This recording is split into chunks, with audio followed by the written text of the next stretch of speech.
Imagine flying over northern China and spotting two massive pandas staring up at you from the ground. Except these pandas aren't alive. They're made of solar panels, 48,000 of them, spread across 248 acres, generating enough clean energy to power over 8,000 homes. Sounds like something straight out of an eco-warrior's dream, right? Well, it's real, it's operational, and it's one of the most brilliant examples of making renewable energy impossible to ignore. They built the Panda power plant in Datong, a city historically known as one of China's biggest coal producers, and now it's home to a solar farm shaped like China's most beloved animal. Two giant pandas, one waving at you with a cheerful smile. But this isn't just about being cute, this is about changing how an entire generation thinks about clean energy. And as you'll see, China's planning to build 100 more of these across the globe. Today, we're diving into why China built a solar farm shaped like a panda, the mind-blowing engineering that makes it work, and how this adorable project might be the blueprint for inspiring youth worldwide to care about sustainability. Why build a solar farm shaped like a panda in the first place? All right, so before we get into the technical wizardry, let's talk about why. Because honestly, when you're building a massive solar installation, the easiest route is just lining up panels in boring rows and calling it a day. Here's the situation. China is the world's largest producer of solar power. They're adding gigawatts of capacity faster than any nation on Earth.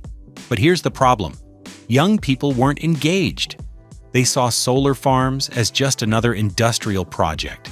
Rows of blue panels sitting in fields, functional but completely uninspiring. How do you get teenagers excited about renewable energy when it looks like every other piece of infrastructure? China's answer? Make it adorable. The idea actually came from a teenager herself, Ada Lee Yantung, a 15-year-old from Hong Kong, pitched the concept at a United Nations Youth Climate Conference in 2015. She proposed that if you want young people to care about green energy, you need to make it visually exciting, something that makes them smile. The UN Development Program loved it, partnered with Panda Green Energy Group, and decided to make it happen. Now you're probably thinking, okay, so they wanted to inspire kids, but why pandas specifically? Simple. The panda is China's national treasure, the symbol of wildlife conservation, an animal that represents endangered species protection and environmental awareness. If you're going to build something that grabs attention globally, you build it in the shape of the one animal everyone on the planet recognizes and loves. And here's the kicker. They built it in Datong, a city in Shanxi province that for decades was synonymous with coal mining. This is a place where the economy ran on fossil fuels, where coal was king. Building a massive solar panda here isn't just symbolic, it's a statement. It's saying, we're transitioning from black coal to clean energy, and we're doing it in the most unforgettable way possible. Which brings us to the obvious question. How do you actually engineer a solar farm to look like a panda from the sky? The engineering challenge? Designing pandas with solar panels. Okay, let's talk about the technical side, because making a solar farm look like a panda from above isn't just about arranging panels randomly. The Datong Panda power plant covers 248 acres, roughly 100 hectares. From the ground, it looks like any other solar installation. But from a drone or satellite view, two giant pandas, crystal clear, with one literally waving. Here's how they pulled it off. The design uses two different types of solar technology to create color contrast. The black parts, the ears, eyes, arms, and legs, are made from monocrystalline silicon solar cells, the traditional dark panels you see on rooftops. The white and gray parts, the panda's face and body, use thin film solar cells, lighter in color, but still generating significant power. By strategically placing these two panel types, engineers created a panda design visible from hundreds of meters up. It's not painted, It's actual functional solar technology arranged into an animal shape. But here's where it gets interesting.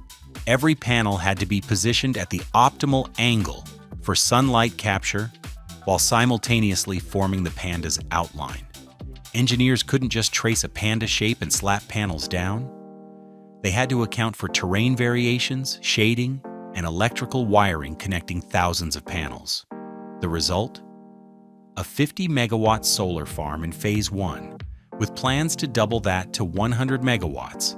That's enough energy to power thousands of homes while reducing carbon emissions by 60,000 tons annually. And visually, absolutely stunning. Now you might be wondering, does it actually make a difference? That's where the bigger mission comes in. The real purpose? Inspiring the next generation. Here's the thing. The Panda Power Plant isn't just about generating electricity. It's about education, engagement, and creating a cultural shift in how young people view renewable energy. The site includes a youth activity center where school children visit to learn how solar panels work, how clean energy reduces pollution, and why transitioning from coal matters. It's an interactive experience built around an animal they love. Kids show up expecting to see cute pandas and leave understanding photovoltaic technology. The United Nations Development Program partnered with Panda Green Energy to run summer innovation camps at the site. Teenagers aged 13 to 17 spend time at the farm, participating in workshops about sustainable development and climate action. They're not just told solar is important, they see it working in real time. But here's the genius move. The project went viral globally. Photos spread across social media, news, outlets covered it, environmental groups celebrated it. Suddenly, millions who'd never thought twice about solar energy were talking about it. And the numbers back it up. Over its 25-year lifespan, the 100-megawatt plant will generate 3.2 billion kilowatt-hours of green electricity, saving over 1 million tons of coal and preventing 2.74 million tons of carbon dioxide emissions. That's taking roughly 73,000 cars off the road for a quarter century. But China didn't stop there. They saw the global reaction and decided to scale it massively. The expansion plan: 100 Panda solar farms worldwide. All right, so you've got one incredibly successful panda-shaped solar farm generating power, educating kids, and capturing international attention. What do you do next? If you're China, you build 100 more.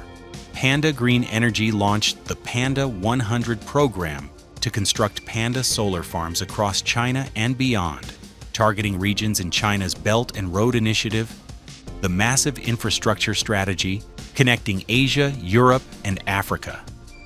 But here's where it gets interesting. The company isn't limiting designs to pandas. When expanding internationally, they're adapting the concept to local, iconic animals. Imagine a koala-shaped solar farm in Australia, a rhino in South Africa, or a maple leaf in Canada.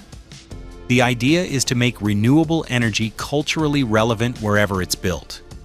Discussions have already happened with Fiji, Germany, Italy, Australia, and Canada about potential installations. The concept is simple.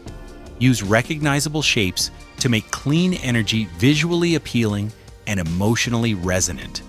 And from a business perspective, it's genius. These installations become tourist attractions. People travel to see them, take photos, share them online, spreading awareness about renewable energy without realizing it. The Datong plant has already become a destination, but it's not all sunshine and pandas.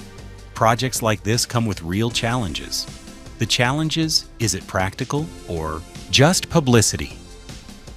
Here's the thing about building solar farms in animal shapes. It's more expensive and less efficient than traditional grid layouts. When you arrange panels in rows, you can optimize every angle for maximum sunlight.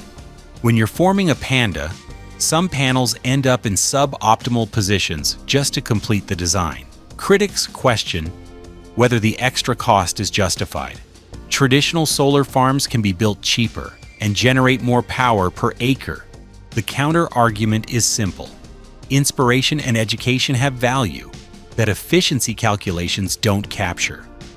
If a panda-shaped solar farm inspires 1,000 kids to pursue careers in renewable energy, the long-term impact far exceeds the short-term efficiency loss. If it makes solar power viral and reaches millions who'd otherwise never engage, that's worth the investment. And solar panel costs have dropped dramatically, making projects like this more feasible than ever. China manufactures panels at massive scale, driving prices down to where experimental designs become economically viable. But one thing is clear, the Panda power plant proved that renewable energy doesn't have to be invisible or boring. It can be bold, creative, and culturally significant. What this means, when sustainability meets creativity, here's what's really happening. This isn't just about one solar farm shaped like a panda. It's about redefining how we communicate clean energy, especially to young people who will inherit the climate crisis.